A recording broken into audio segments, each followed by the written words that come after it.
Mokamami. It has been a minute since I've had the opportunity to come and speak to you all, but I am back. It has been a tough year, lots to discuss, some of it heavy, but definitely necessary. Oftentimes, we want to talk about all the great parts of motherhood and parenting and not enough time spent on some of the heavier, tough topics.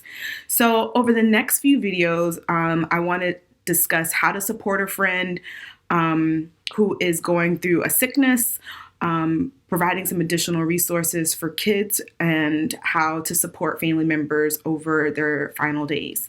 These videos may not apply to you now, but please save them for when you might need them.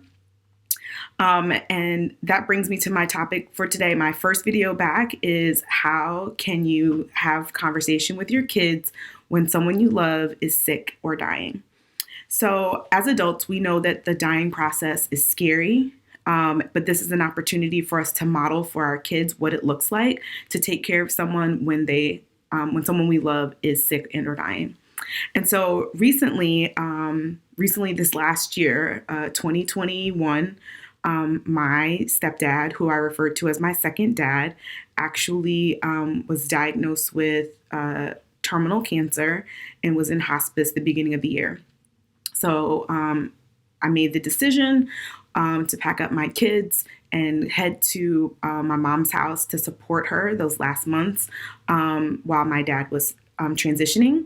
My sister came from out of the country, and collectively we rolled up our sleeves and did what we needed to do to ensure that his final days were peaceful.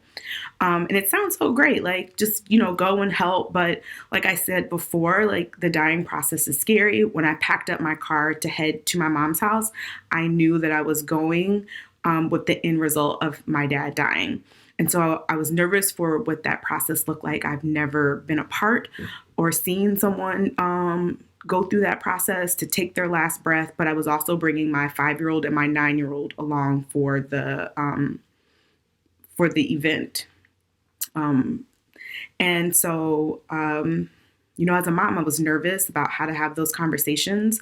And when my dad was diagnosed in August of 2019, I reached out to a grief support network to find out what are the things I should be doing and saying to prepare my kids. And so today I'm just going to outline 3 pieces of advice for you if, God forbid, you ever need this advice. But the first piece is to be honest with your children.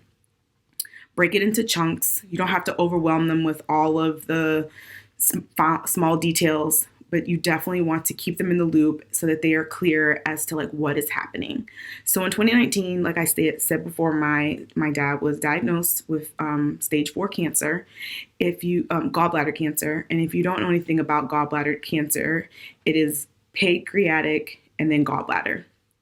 The survival rate on it is 0.005% survive past their 5th year of remission.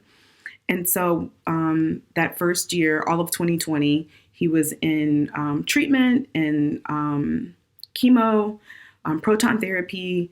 And so when he first was diagnosed, I wanted to be honest with my children and just tell them that Papa has cancer. So we kind of talked a little bit about cancer and how cancer comes in different forms, and that some people can recover from cancer and some people don't recover from cancer. And at the time, I wanted to be optimistic and tell them that, Papa was going to go through treatment with the hopes of curing his cancer. And so as he went through the treatment, we talked about, him being sick or being tired. And so they understood. The Christmas holiday season of 2020 is when things kind of took a turn. He went to the hospital, and after New Year's, he came home on hospice. And so at that point is when I packed up my stuff and I went down to my mom's house with the kids. And COVID for us was a blessing because my sister was able to work remotely. I was able to work remotely, and my kids were able to be in school remotely. So there was a couple of ground rules I had to set for my mom and my sister that we all agreed on. Was 1, we're going to keep the kids on a routine. So that's my second piece of advice. Keep your kids on a routine when you can, and we're not going to force them to do anything they don't want to do. So every morning, like the kids got up, they had their breakfast, they got on their virtual calls or classrooms. I was working, my sister was working from home, my mom was home.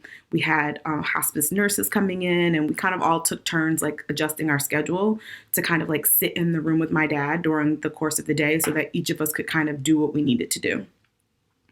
And so things were going great. But towards the end of February is where things kind of took a turn. And my dad got very sick at home and kind of like slipped into a semi coma. Like he just never regained full consciousness after this one event. And I call that like the point of no return. And before that happened, I wanted to have a plan in place so that when the time came, I knew what I could do with my kids. Like I didn't want them to be in the house when this was happening. And so that Wednesday, he slipped into this semi-coma. Wednesday, Thursday, Friday. Saturday was the last day that my kids went into the room to kind of like hang out and watch television with him. Because like, if you've never seen one going through the dying process, like their skin changes, their breathing changes. They kind of take on like I don't want to call it a scarier look, but they start to look like not like themselves. And so the kids decided that Saturday, like they didn't go back in the room. So I called 2 friends just as backup. Hey, if this happens over the weekend, can you come and get the kids? And of course they said no problem. But life has a way of laughing at your plans. And Sunday night, he was still with us. And Monday morning, the kids had school. So they got up. I fed them breakfast. I got them dressed. I put them in front of their computers. All the while, my dad was taking like his final breaths. And at 8:50, he transitioned. And my kids didn't know one way or the other what was happening. And so when someone dies, like the hospice nurse has to come and call time of death. Then you contact like the funeral home to come and remove the body. And I did not want them there for that. I also didn't want to disrupt their day. So I decided that I would tell them at lunchtime. And when the people arrived, I met them at the door and I asked them to kind of like pull their car off to the side. And I got my kids and put them in the car and took them to get donuts and pretending like I had a coupon, like it had to be spent before 12 o'clock. We had to go. And so they were like all too happy to jump in the car and go with me. And so the people came, they removed his body. And when they came back, my son got back onto class for a few minutes. And at lunchtime, I explained to them what happened. And they didn't believe me because their routine had been kept the same. They had no idea what was happening. And so they didn't believe me. They went upstairs. They wanted to see for themselves that he was really gone. And so we took them upstairs. And of course they were, very sad to find out that Papa had died. But also they felt happiness in a sense that like they got to spend that time with him. And they remember him in a way that like was comfortable for them. So following his death, I think like talking to kids about a funeral is easier when there is a coffin, where there is a grave site and you can visually see the person being lowered into the ground. But for me, my dad was cremated.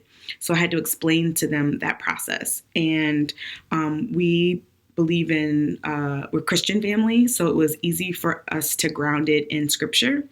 And so for those of you who are Christians and ground your life in the Bible, I do have a scripture here that I want to read to you that you may find helpful. It is Ecclesiastes 12:7, and it says, "And the dust returns to the earth as it was, and the spirit returns to God who gave it." So when I was talking through the process of there being like a big oven that burns the body and why we were doing that process, knowing that like his ashes were going to go and be with the Lord, made it a little bit more comforting for my kids.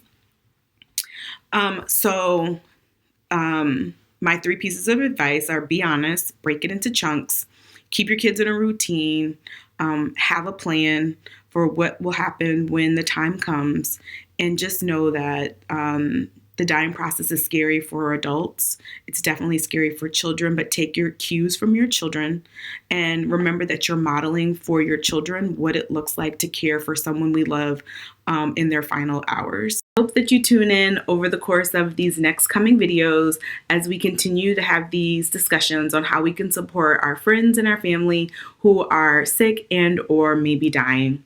Life is hard, so make sure you're drinking your coffee, keeping your kids busy, and yourself sane. Until next time, bye.